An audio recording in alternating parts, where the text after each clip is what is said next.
Don't move me. No matter what you're going through, it will get better. It will get better. Thank you, God. I didn't come. I'm not going to be before you long. I'm going to try to speed through what I have, because I'm telling you, everyone that's come before me today has already preached the word that I have. It's already. That's why I thank God, because and you do not leave blessed. It's nobody's fault but your own. It's nobody's fault but your own. Because every word that was sit here today, I'm telling you, it did something to me. I don't see how you just sit there with a word coming forth like that. Because I'm telling you, we learned to walk in our purpose. Pull back the skin.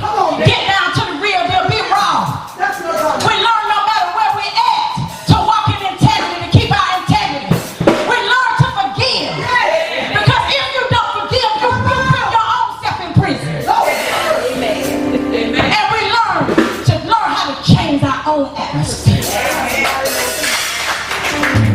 And that fell right in line with what I want to talk about. I came to tell you, shift. And receive the new thing about it. Shift. Look at your neighbor and tell him it's time to shift. Look at somebody else and tell them it's time to shift. It's time to shift. That same old thing, that glory is gone for them. It's time to shift. I like to came up out of my skin when Apostle said, you can't be like somebody else. I brought a conference agreement. Everybody think I'm supposed to be Cindy Tree on there. I'm Dr. Mullins. I was Dr. Mullins before she came, and I love her. We have a very good relationship, but I'm still Dr. Mullins. Come on now, it ain't but one of me. And everything she said, I've been saying it for 20 years, but I'm glad you were able to receive it when she came. I'm glad you were able to receive it. But I'm here to tell you, shift and receive the new thing. Don't leave out here today and you didn't shift. Because every woman that came before you came to tell you, you better shift. Come on. I'm going to go ahead on, because I want to make sure I get everything in that God has. I don't need to pray. I ain't even going to go into all that. The word out of them been prayed over. It's time to keep going right now. So I got two texts. I'm going to touch on the new, and then I'm going to go over to the old. The new, Philippians 3:13 through 14. Come on now. Time to shift. I know this right. Lord have mercy. And it reads, brethren, I count not myself to have apprehended. But this one thing I do. This one thing I do. Come on now. This one thing I do. Forgetting those things which are behind, and reaching forth unto those things which are before. 3. Starting at verse 11. And I'm going to read. Was there another handheld mic in here? I mean, was it another handheld mic? You don't need it? Okay. I'm going to read from the King James, and she's going to read from the International. Because I need for you to really get what God is saying to you right now. And I need for you to get it before, because I felt a prophetic flow even before I walked in here today. So I need for you to get this, because if you don't, the atmosphere is already set for blessing. But you're going to walk right out of here, and you're not going to get what God has for you if you don't shift. 43:11 through 19. Let me get over here to it, because I'm going to go with you. I'm going to go pretty fast. I'm trying to get to something here. It says, even I am the Lord, and beside me there is no Savior. Even I am the Lord, and beside me there is no Savior. I have declared and have saved, and I have showed when there was no strange God among you. Therefore, you are my witnesses, said the Lord, that I am God. I have declared and have saved, and I have showed when there was no strange God among you. Therefore, ye are my witnesses, saith the Lord, that I am God. Yea, before the day out of my hand, I will work, and who shall let it? Yea, before the day was, I am He, and there is none that can deliver out of my hand. I will work, and who shall let it? Who shall let it? In other words, who's gonna stop me? Who's gonna undo what I've done?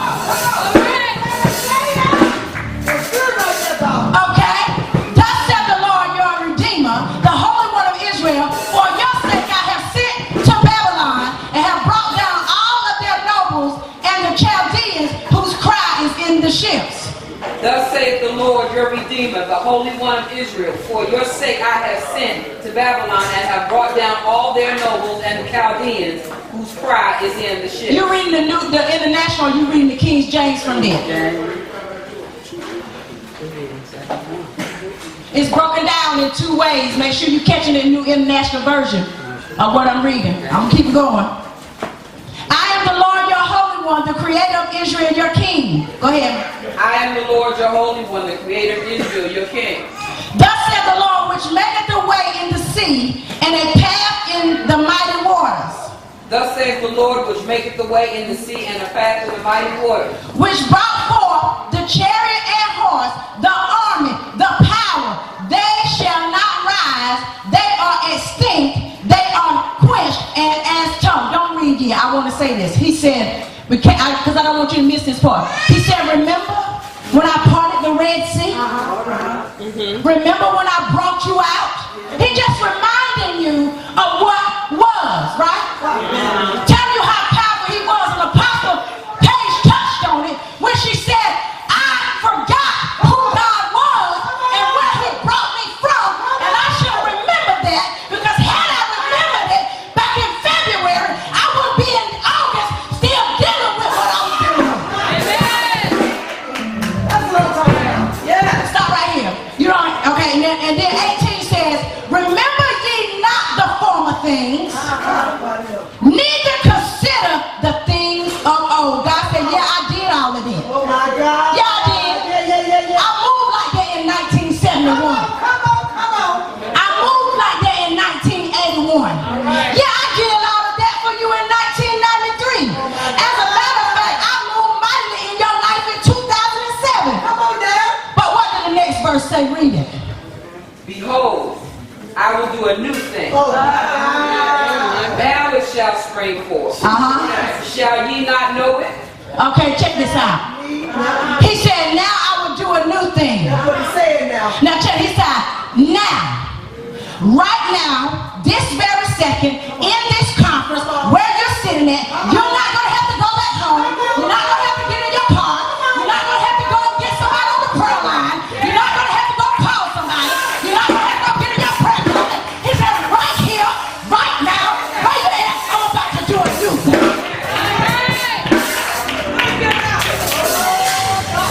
And then he said, the King James Version says, shall ye not know it? But guess what the New International says? Shall ye not perceive it? Shall you not perceive it? I'm going to break down to you about perception in a minute. He said, I done did all of this. And I'm about to do, I'm doing a new thing. And you don't even know it. That's the truth right And he said, I will even make a way. Thank you, sweetie. I will even make a way in the wilderness and rivers in the desert. Now, one of the greatest enemies to God is not the devil. Contrary to what you may have been taught, or contrary to what you may believe, one of the greatest enemies to God is not the devil. He is already defeated. I read the end of the book. I don't know about you. But the devil is already defeated. Did you know that? One of the greatest enemies to God is the things that we have experienced in the past. Oh my God. What do you mean, Doc? The things that we have experienced in the past have taught us many things. There has been many lessons and knowledge that we have gained.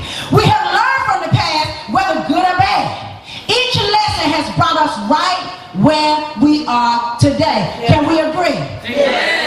We can agree, right? Each lesson or things we experience has made us who we are today. Come on now. Every trial we have ever been through, we found out the things we wanted by experiencing the things we don't want. Amen. You go through something long enough, you won't figure out what you want. You start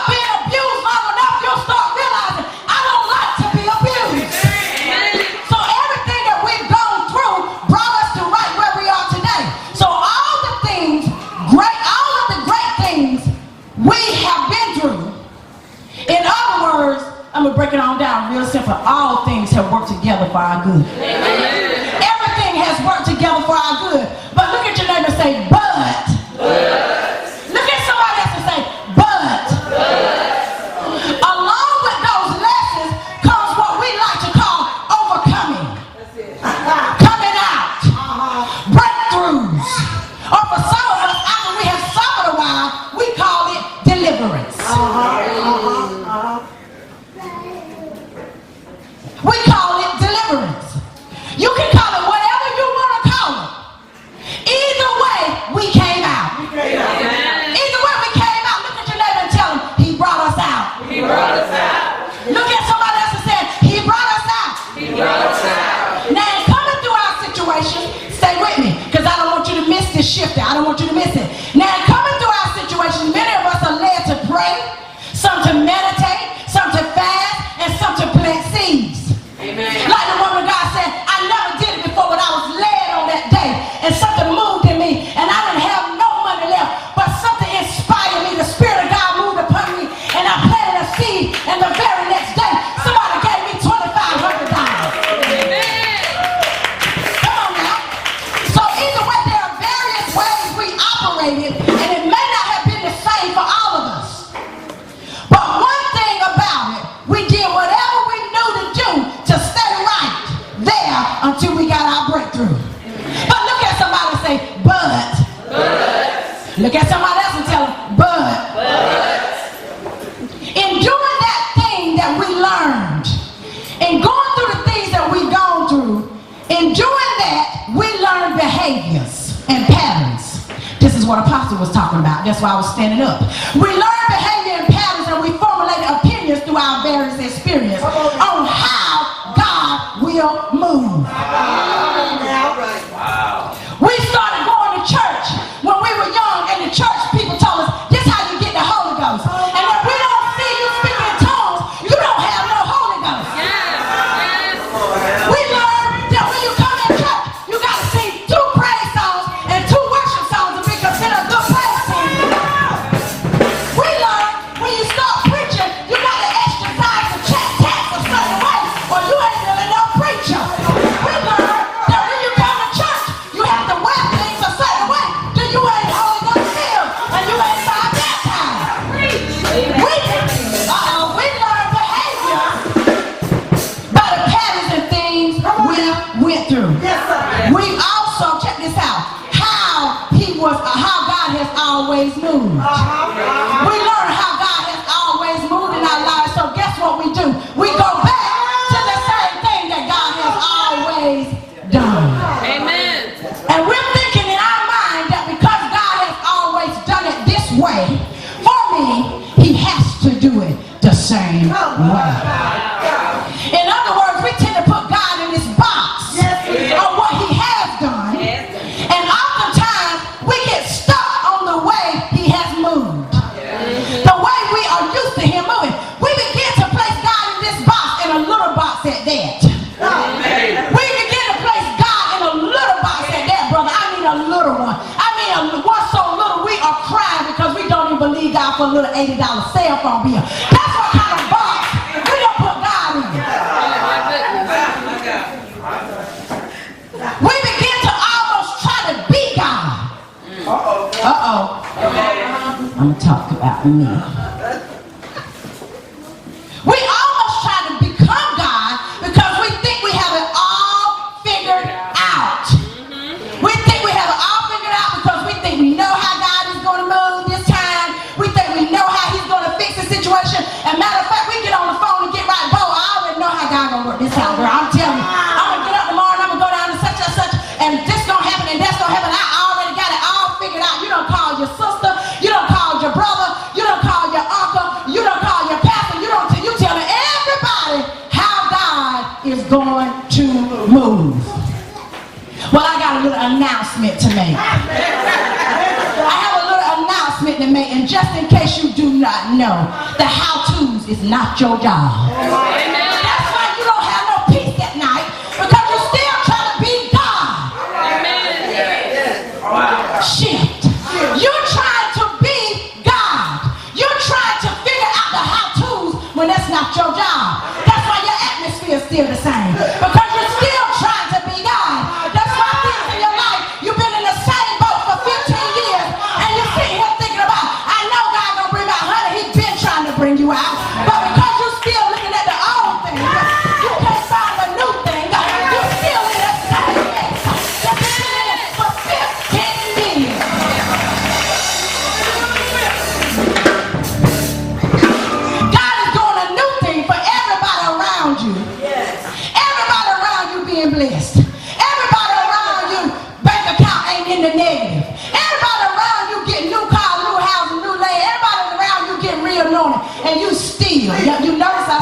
anointing. But I'm going to go on because that's another lesson. He's trying to do a new thing, but you're not accepting it. You're not accepting it because you're still looking at God through somebody else's eyes. Wow. You're looking at God through somebody else's eyes, who's looking at it through somebody else's eyes, who's looking at it through somebody else's eyes, who's looking at it through somebody else's eyes, who's looking at it through somebody else's eyes. And that's saying somebody was there 60 years ago, you still looking at eyes from 60 years ago from somebody that didn't have no clue about God then, and you still operating on a 60, 70, 80-year-old glory, and wondering why you still where you is.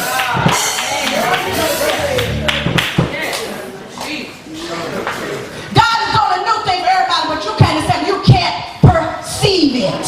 That's why the New International Version said, can you not perceive it? Listen to this. You are too busy looking at the old way God moved, too busy trying to figure it all out. You're too busy focusing on what was, how you got here, what you went through to get here, what your mama did or didn't do, what your daddy did or didn't do, what your husband did or didn't do, how hurt you was because of this and that. You still focused on that. You still focused on that. But I got a news flash for you today. Your past becomes your future if you don't learn how to release it and shift and allow God to step in and do a new thing. That's why her lesson came to your mind, because if you don't learn to forgive, you can't shift. You still talking about what your daddy didn't do when you was a little boy. You still talking about the fact that your mama won't in your life. You still talking about this and that and this and that. And God is trying to get you to see, oh well. It's time, but it's like some of y'all ain't gonna like me today. Because that little pity party mess you got, let me go ahead. Verse 18, because I'm gonna get all this out before I run, because I'll run. When it's the 70 preach, I will run. And I'm trying to get this out. Forget the former things. In other words, verse 18 says, forget the former things, do not dwell. It's a reason why he used the word dwell. He said, do not dwell on the past. Dwell means to live in or at a specific place. Listen to this. To think, this is when you're going to get mad at me. Dwell means do not think, Don't think. speak, Come on. right at length about a particular, let me get it, about a particular subject, especially one that is a source of unhappiness, anxiety, or dissatisfaction. But everywhere you go, you're dwelling in it because you got to tell this sister over here what you're going through. You got to tell that one over here what you're going through. You stop being a fool line, you got to tell the cash register, the person at the cash register, what you're going through. You got to tell somebody else what you're going through. Everywhere you go, you're dwelling in that situation and you're looking for deliverance. It's not going to happen. Look at your neighbor and say, shift.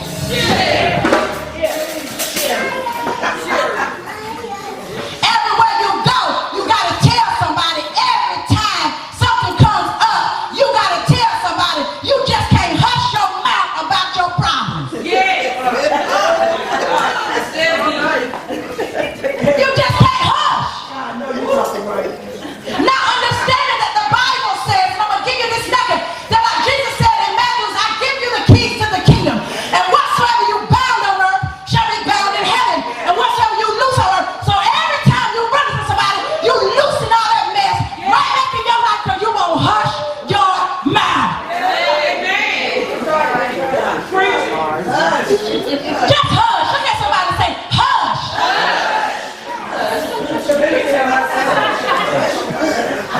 Just hush. In other words, don't feed it. Don't feed it. Don't feed it. Don't give it energy. That's right. Whatever you dwell on, it's a reason why, and this is a shame, because this was Old Testament word. Yes. I can understand the new. God gave you that way back there. Don't dwell.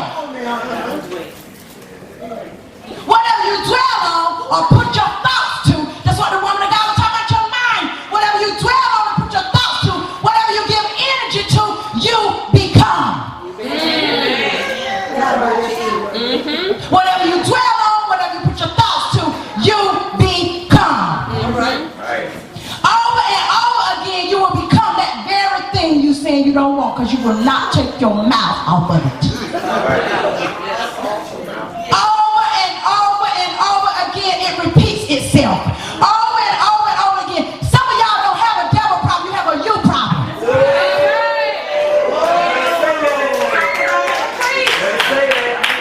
You don't have a devil problem. The woman of God already told us we already anointed.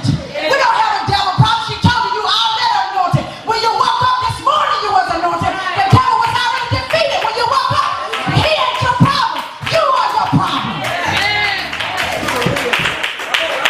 Out of the mouth of the prophet, all things be established. So when you speak over your own self, you're putting these things out over your own life that continue to repeat over and over and over again. Amen. And then they get on the phone and call me, Apostle, let me tell you what the devil is doing. I'll sit there about two y'all folks that know me know.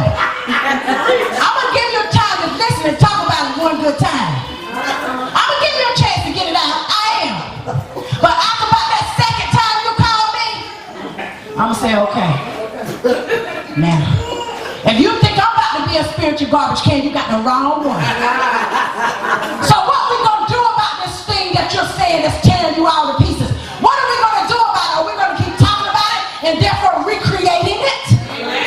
Or are we going to shift and change the atmosphere?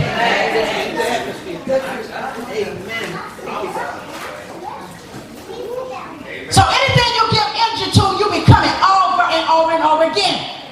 So when you don't forgive like this woman of God said, and you hold up to that bitterness, and you talk about it, the same people that you're saying don't hurt you, they're going to keep cropping up in different people. In different people. Over and over. And you're going to still be crying, talking about why every time I meet somebody, they hurt me. Every time I give my heart to somebody, they tear it up. You want to know why? Because you never took your mouth off of what the last person done. You never forgave the last person, and you keep on thinking and dwelling. You keep thinking and dwelling on what Sister Jane did, and now you keep on creating an energy that's drawing Sister Jane to you over and over and over again. Now it might be Sister Mary, might be her name, but it's still Sister Jane. It's still Sister Jane. But the whole bottom line is the problem is not with Sister Jane, the problem is with you. Because when you stop dwelling on a matter, what somebody does to you, it no longer affects you. When you forgive a person, you don't have to dwell on it no more because it's done and over with. I don't have to think about you no more. The foolishness you done don't even bother me no more. Whether you know or not, I'm over it.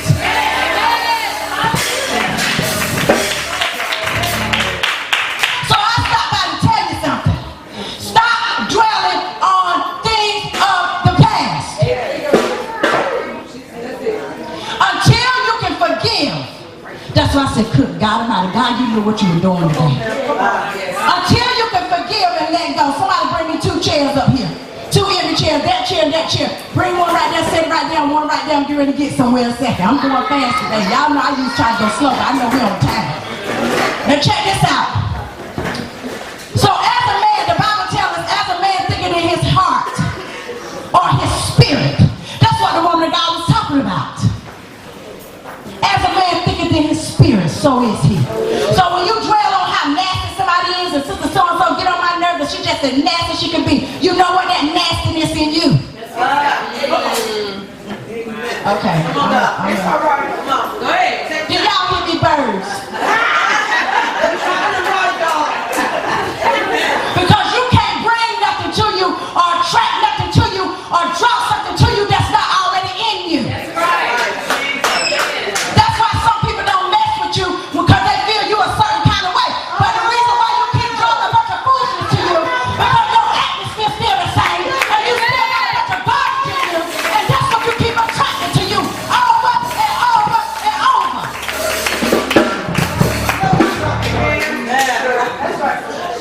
But when you shift, you'll find that the people that used to be in your life, they will find somewhere else to camp up in.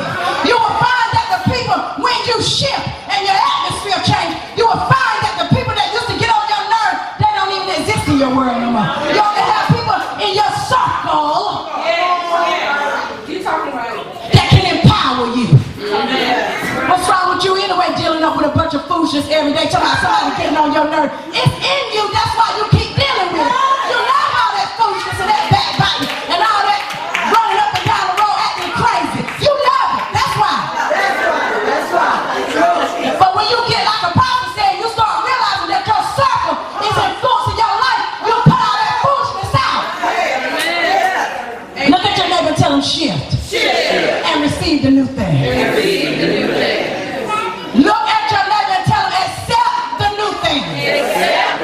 Just like this woman of God was preaching today. Do you think the medicine when it goes down it tastes good? No. Accept what I'm telling you today and your life will never be the same. Come on, man. Now are you going to be liked? No, but it's okay. Because I'm telling you I'd rather have a peace of mind than a bunch of drama in my life. Amen. Pay me for a peace of mind. It's just priceless. Amen. Tell your neighbor again, you better shift. I stopped by to tell you, it doesn't matter. Ooh, now this is where it gets good.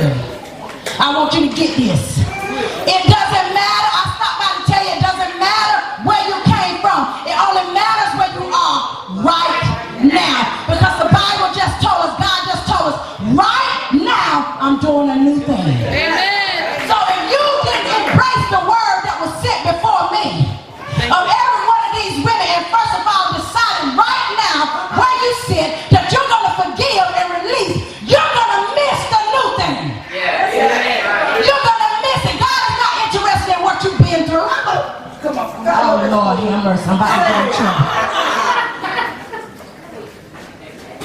Talk to him. In other words, have you not become aware? When verse 19 said, I'm doing a new thing, that springs up. Right now it springs up. Do you not perceive it? I am making a new way in the wilderness, streams in the wasteland. In other words, have you not become aware of it or conscious of it? See, the Bible says, be ye transformed by what? Come on, y'all Bible readers. You be ye transformed by the renewing of your mind, which means there has to be a shift in your mind in order for your life to be transformed. Amen. In order for changes to take place in your life, it's not enough just to come up to the altar and say, I believe I'm saved. You can confess Jesus, you can be saved all you want to, but your mind is not renewed. You're going to go right back to the same foolishness that you were dealing with before you came to the altar. Be ye transformed by the renewing of your mind. You can't be renewed until you shift. Amen. Do you not understand that God is not responding? Now listen at this. God is not responding to where you came from. I'm going to get in trouble for this, y'all, but I'm going to break it down right now. God is not responding to where you came from. God is responding to where you are right now. God is responding to your understanding or acceptance and allowing right now. All right. Amen. He is responding to your faith right now. You think God can? Talk about it. I'm going with it. I might as well. Like the apostle told me, if you ain't got after the word, you don't like me, it's all right. But I got to tell you what God says so you can be blessed. He is not giving you any credit for how far you come. Do you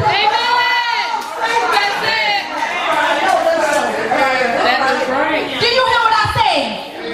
God is not giving you credit for how far you have come, what you came from. He isn't giving you any credit for your pity party or your long drawn out conversations about how hard it is. He isn't giving you any credit for how good of a negative storyteller you are. He is not giving you any credit for how much a victim you are. God is only responding to how right what's going on in your life right now. He is responding to your mentality right now. I don't know whether you understand, but 5 minutes ago was the past. 2 minutes ago, Apostle, was the past. So why you standing up in your house doing all this crying, talking about, God, did you not see what I've been going through? The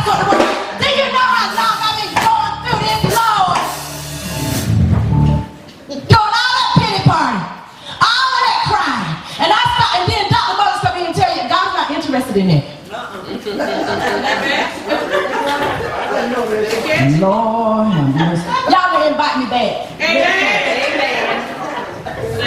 Listen to this. He's not responding to that. I'm going to tell you how to get the hand of God to move for you. I'm going to tell you why you're still why you're still operating in poverty. Why you haven't broke the seal and the band of poverty off of your life. Why is your situation still the same and you've been praying and seeking God for 15 years or 20 years for a financial breakthrough? Why? You actually think God finds pleasure in you suffering? No, he doesn't. So I'm going to say this again. God is not, he's only responding to where you are right now. That's how deliverance comes about. You can just be dealing with whatever you were dealing with before you walk through that door. But when you begin to perceive who God is, when you begin to perceive the anointing, the atmosphere that you're sitting in, and then you begin to understand where you're at, your mindset is shifted, and then the atmosphere changes. I tell people all the time, when the woman of God was saying, shift your own atmosphere, I said, she's talking about what I'm talking about. Because we've been told a lot that the atmosphere is what's going on the outside. But I'm here to tell you, when you shift, the atmosphere is on the inside. So how much do you perceive how powerful you are right now?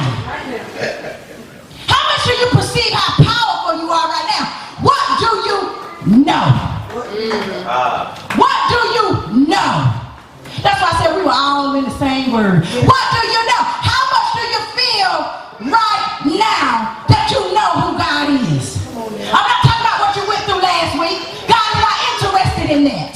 Everybody suffer. Everybody has gone through. What's the difference between this person over here that's broke and this person that's over here that's a millionaire? Because no matter what's going through, I don't have time to dwell on the former things. I'm trying to get somewhere. So I'm trying to do something. Come on there, God. I don't have time to be sitting back here worried about what didn't work, brother. What didn't go through. How hard it was yesterday. Today, I'm pressing towards the mark.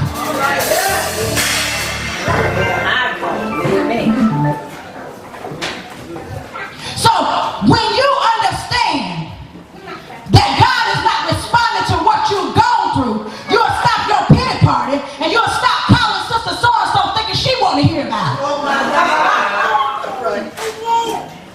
Because what you'll realize is when you want the hand of God to move on your behalf, God, listen to this. You do not get the hand of God to move on your behalf by what you say.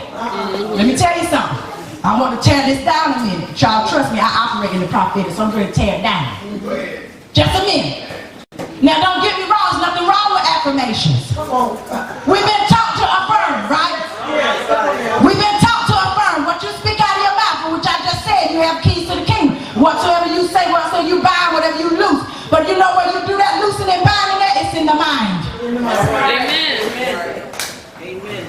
Whatsoever you bind on earth, whatever I'm thinking that I don't want to take place in my life, it's not going to happen. Whatever I think that I want to take place in my life, it's going to happen. So now listen at this. If you really want to get the hand, you don't get the hand of God to move only by affirmations alone. That's right. Because I can stand up here and say, I'm healed. That's affirmation. Because I'm doing what Apostle said, I've seen somebody else do it. Oh my God. Come on now. So because I've seen somebody else stand up and say, I declare and decree. Oh my God. I declare and decree. I declare and decree. That's not going to work, baby. You want to know when you move the hand of God? When you know it. When you feel it through and through. When you, no matter what's going on in your life, no matter what it looks like, no matter what's standing before you, when you can stand in the face of it and still smile. When you can declare and decree something out of your mouth and you mean it to the bone. That's how you get the hand of God to move. Because you've been saying you're going to be financially debt free for 20 years. But like Apostle said before me, until you shift your atmosphere, until you change it, it's going to remain the same. I don't care how much you say out of your mouth. Lord have mercy. You want to get the hand of God to move, you get the hand of God to move by the way you feel about a matter. That's why the woman of God was saying, you talking about out of your mouth, I'm forgiven. Y'all know that little song that's out. I'm forgiven, now I'm living. Oh yeah, I keep up with it now. That's right. You talk about you forgiving, and you forgive such and so and so. You get up in the mirror, you stand up every day. I walk up to forgive, I forgive everybody that done something wrong to me. Lord, I think I'm possessing, da da da da da da da, and you tell a bold-faced lie. Because you don't feel like you want to forgive them. You don't feel it. So how you get the hand of God to move is by what you feel, what you know, and what you believe to be true. That fake it till you make it stuff don't work. Can you please know that fake it till you make it stuff out the church building? I don't either. Because I don't know about you, but I don't like to fake nothing till I make it. I want some manifestation. I do not want to keep talking about I'm a millionaire for 15 years and I don't have it. I want it. Now come on now. You gotta already know. You want to get the hand of God to move? You gotta know you already made it so. It's already done. That's how you get the hand of God to move. And when you get the hand of God to move and you know something for sure, guess what? Your attitude is different. Come on now. Say that. That's why you don't need to be fake and patched all up and trying to be a Frankenstein like the Bible said. Because you don't care what nobody else think about you being who you are. Come on now. I don't care. I don't care. That's it. This is where I am. This is the realness of me. I don't have time for all that fakeness. Come on. I don't have time for the fake until you make it. If I don't feel it, I'm going to tell you, well, I just ain't feeling it. It's so good. I don't know about all that. Y'all want me to be this and that and this and that. I can't do that. I got to be me. I got to do me. Now this is the thing. How do you say that? What do you mean by knowing it? You went to the car dealership. This is a quick example. You went to the car dealership. You signed all the papers and you got your car. You got your car keys. And you get ready to go out there and get in the car and you walk towards your car and somebody else getting in. And they telling you, and you talking about, hold up, player, wait, hold up. Hold up, like my son said, bruh, you getting in the wrong car. They're like, no, it ain't. You like, yes, that's my car. And if you don't get away from my car, they'll be like, this my car. Some trouble coming in. You won't know why, because you know for a fact you went down there and you signed them papers and you know you've been paying that payment. And if they don't get up out that comedy store, it's going to be a problem, ain't it? That's a different attitude than when you walk out of Walmart and you looking for your car. Oh my God. You're looking for it. You don't know where you parked it at. You're looking. But when you know where you park your car and you go to get in it and somebody else is in it, it's going to be some trouble in the camp. You see the difference in the attitude? That's the difference of when you know something, bro. When I'm looking for something and I'm wondering if God's going to deliver me, I ain't shifted yet. You better preach to me. I love them aha moments too. Because that's deliverance right there. Amen. You ain't got to be out rolling out on this floor slobbering. When you get revelation, it'll change your life. That's what the Bible said, for so many years we forever learn and never come to the knowledge of the truth. That's why your atmosphere ain't shifting. That's why you're not changing, because you got a bunch of knowledge and no insight.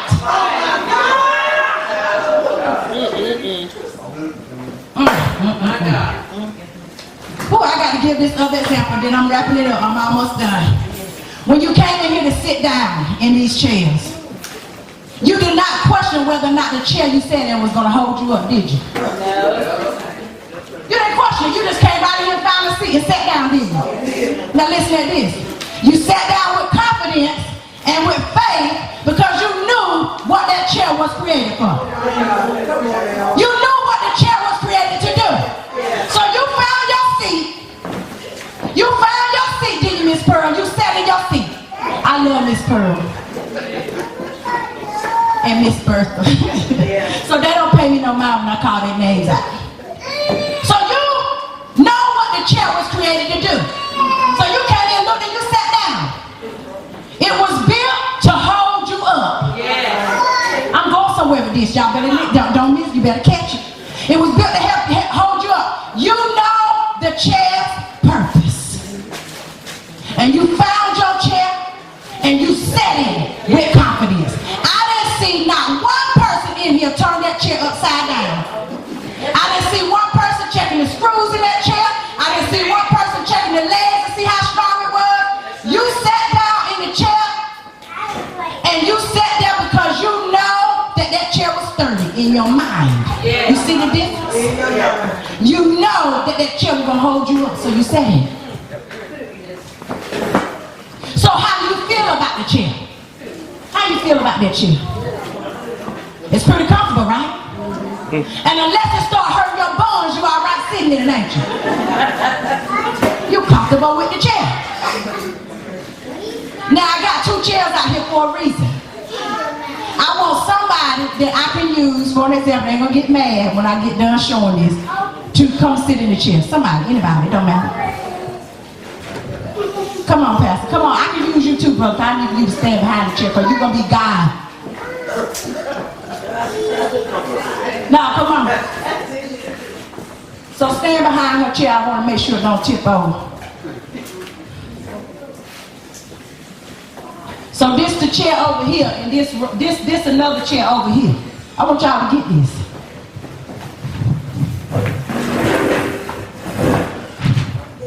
Now, I know you would. You get comfortable, right, in that chair. That's what you're talking about, Apostle. Listen at this. So then God comes along, you sitting in the chair, and God comes along and says, it's time to shift. Oh my God. It's time for Linda to get up out of this same chair that she's been sitting in for 20 years. It's time for her to get up, right? All right. Time for her to shift. Amen. So somebody, can I use you, Pastor? Put your hand on the side of the chair like that. Hold on to it tight. No, you know what? I can do this part. I can do it. So God said, come on, Linda. Listen, come on, Linda. It's time to shift. He said, come on, Linda. That's what we're saying to God. But you know what we're saying in our mind? We're saying it with our mouth. In our mouth, we telling God, wherever you tell me to go, I'll go. But in our mind, we holding on to this chair as hard as we can hold on to it, because that's the way we are comfortable at. That's where God has always moved. That's the way we want him to continue to move. So no matter how hard he's telling us, your blessing and your breakthrough is over here in this chair. All thing you got to do is get up and shift, but you won't do it because this right here is comfortable. That's what you want. And you say it out of your mind, out of your mouth.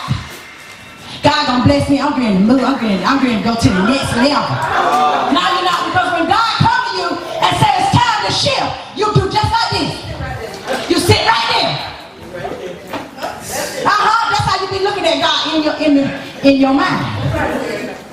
But I'm here to tell you, if you would move, if you would shift in your mind, your behind would move too.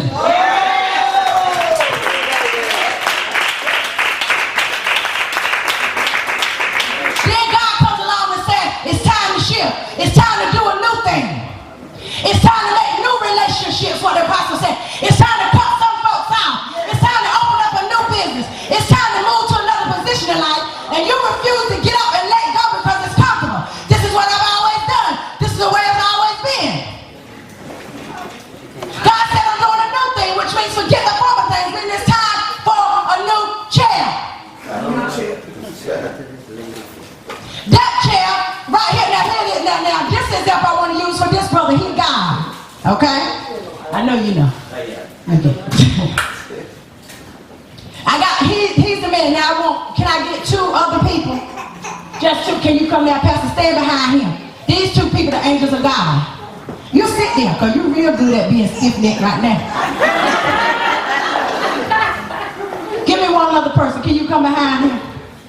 Because the Bible said he would give us what? Angels. That's what it said. He would give his angels charge over us, won't he? To work on our behalf. Now this is what happened. God saying, check this out. God got his angels commanding over you. You just spoke something. God's looking at you because God want to bless you. And he loved Linda. And he wanted to see her with the best. He wanted to see her healed, apostle. He wanted to see her delivered and set free. But she refused to leave. But God stopped. God told me to tell you, here's God. God is saying, the rape, let it go. All right.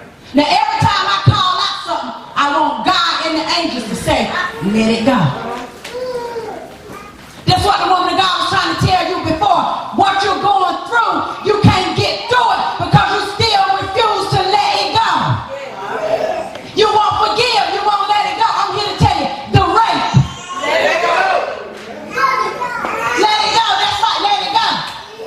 The molestation. Let it go. I hope you get it. The rape. I don't know why I'm on there. Maybe because it was out of touchdown.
believe and receive the new thing that God is doing in your life. You gotta shift. If that same thing been hurting you for 15 years, for 20 years, you gotta shift so you can let it go.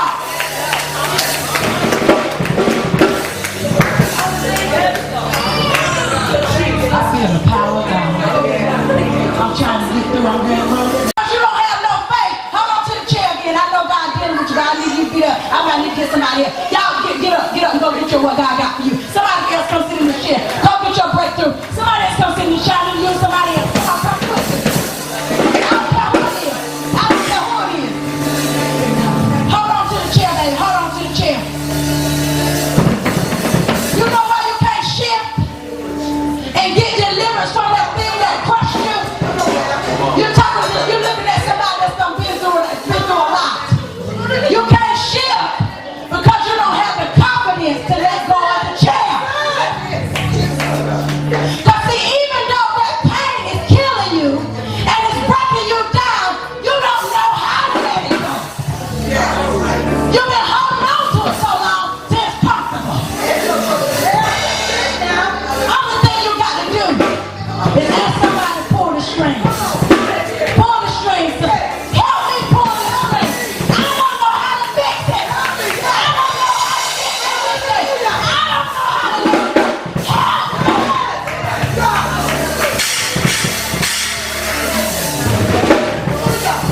So you still holding on to the chair.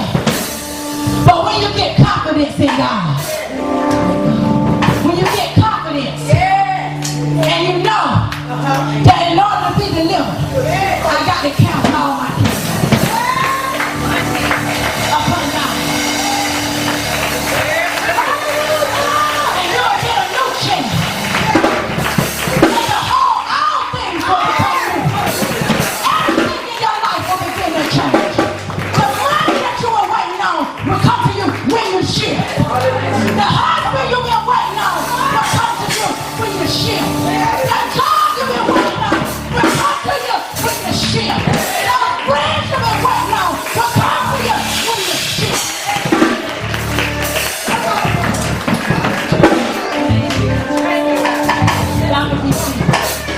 Thank you. When you shift, everything that you've been working for God to do, some of your finances are held up right now because of it.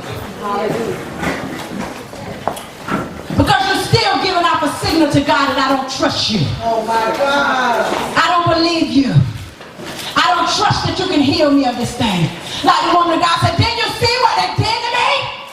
Do something, God. Do something. Come on, man. But God's saying on today, He wants you to do something. He wants you to share. And when you do, there's no good thing that you will hear from you. When you shift, I'm almost done. You can't shift because you have no faith, no confidence, and you can't hear the new sound. See, when you shift, you can read the word and get fresh revelation. And what you've been reading for 15 years will jump off the page and look totally different. When your mind is being transformed and when you shift, everything around you will begin to shift. Everything around you will begin to shift. I'm a witness. I know you talking about. You have more confidence in a chair that you came and sat in and do than you do in the living God. You got more confidence in that chair than you do God. When God says shift, you got to find out how you're going to do it, how you're going to work it out, when you're going to deliver, which way you're going to deliver, how you're going to do it, when you're going to do it. But you came right in here today, didn't ask no question and sat right down in that chair. Because you got confidence in the purpose of that chair. And God says shift today and have confidence in my purpose in your life. Understand that before you were formed in your mother's womb, I knew you. I knew you were going to go through this situation. I knew I built you for this. You were built for this. And the next time the enemy come to you and try to throw it in your mind about everything you've been through, you look him in the face and tell him, you better get thee behind me, because you know what, Joker, I was built for this. You're not going to break me. You're not going to bend me over. You're not going to break me, because I was built for this.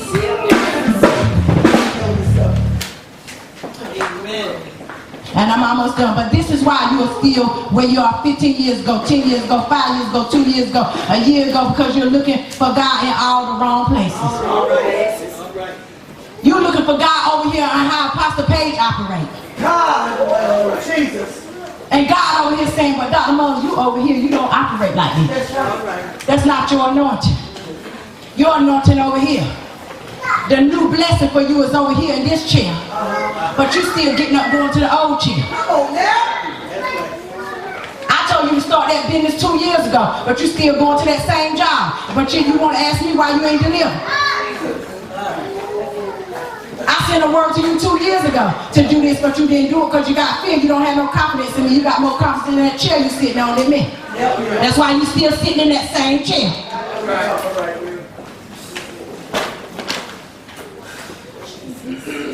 You're looking at what is comfortable and sure to you. Even though you are literally dying where you are, you still stand right there. Y'all believe that stuff that tell you, stand still. I'm here to tell you, Dr. Muller said, if you ain't moving forward and you are not expecting, you are dying. That's right. You are dying. You can't walk forever. You get tired. You can't do this forever. You're not physically made to continue to stay under the same pressure over and over and over again. That's why your mind has to be renewed, because your physical capacity, you don't have the physical capacity to continue to be in pain. All right. Amen. So you have to what? Shift. Yeah. You're living inside of your pain. You're living inside of your pain when God is outside of your pain.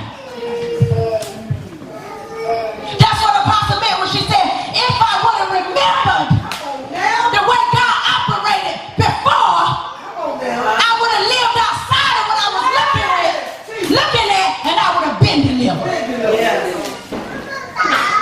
But you're still living inside your pain because you think God gonna come inside that mess with you. He ain't coming inside that mess. He's not coming inside of your tears. He's not coming inside of all that stuff, that pity party. He ain't coming inside of that. God is over here saying, when you draw nigh unto me, I will draw nigh unto you. As long as you're satisfied with being broke, getting down, I'm gonna let you stay right there. Amen. But when you get tired, Miss Bertha, That's right. of being sick and tired, Amen. of being sick and tired, of being sick and tired, you will get up out that seat that you've been holding on to. Amen. And you'll come over here like this woman God did, and you'll say, God, I'm ready, and I'm going to sit down in me a new chair.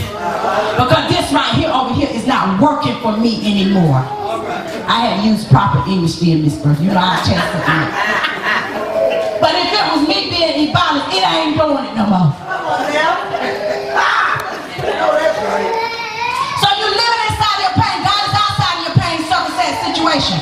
You have no faith and confidence. Can you not perceive He's doing a new thing today? He's doing a new thing in you now.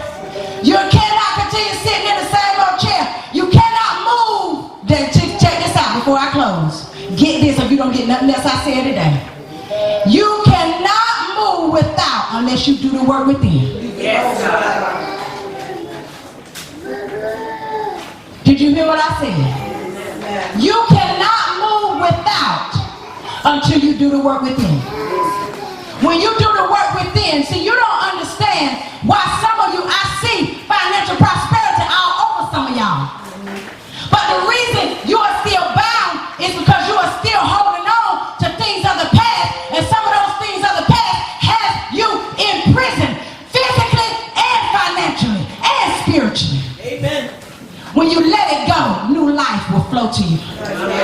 And what used to be hard, it'll become easy. Amen. It's like your path will light right up. And when you didn't used to have no money, you'll find yourself with a whole bank account full of money. Because guess what? I'm free. And whom the Son of Man is set free is free indeed. In every area of your life. Accept responsibility. Yes. Accept responsibility for where you are right now. Accept responsibility for who you are right now. And accept responsibility. Yes. Hallelujah. Accept responsibility. Some of you can't get what God has for you, spiritual and financial, because you are too busy focusing on yesterday. All right. When your inheritance And everything God has for you is tied up over here.